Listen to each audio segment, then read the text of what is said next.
Like driving a Ferrari with Model T tires down the highway. So there's something has to give here, and if you kind of go the follow-on from that, I think people are starting to wake up to the fact that username password is obviously a degraded form of authenticating users. 40% of the respondents actually don't trust username password. And it's probably because everybody has started to realize that every good hack starts with a username password or a breached username password.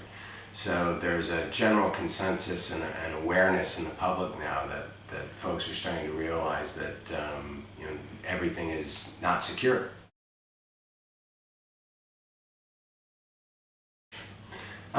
Yeah, probably. I mean, where are you going to go, right? So it's just the cost of doing business. Our lives have become so deeply integrated into these online services that, I'm surprised it's actually that high.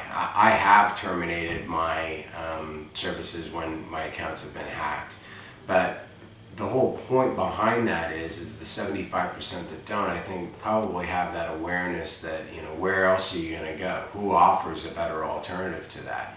Everybody really is at risk here because our authentication systems are so poor.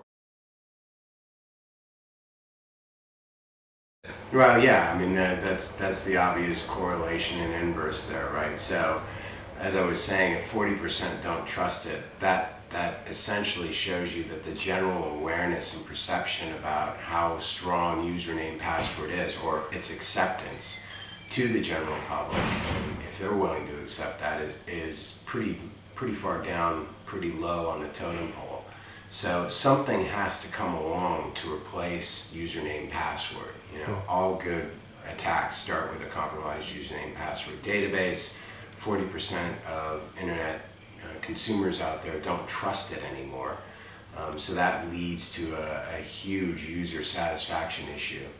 And 25% if the accounts are hacked, which, if you're using a username password database and only using username password database authentication, that's going to happen. 25% of your users are going to walk. So I'm surprised it's actually that high, but I think people have started to finally get to the point where they've had enough. Things like the Yahoo attack, the Adobe hack, the LinkedIn hack. It's just started to permeate the news cycle so much that I think there's a general angst and anxiety about poor security out there.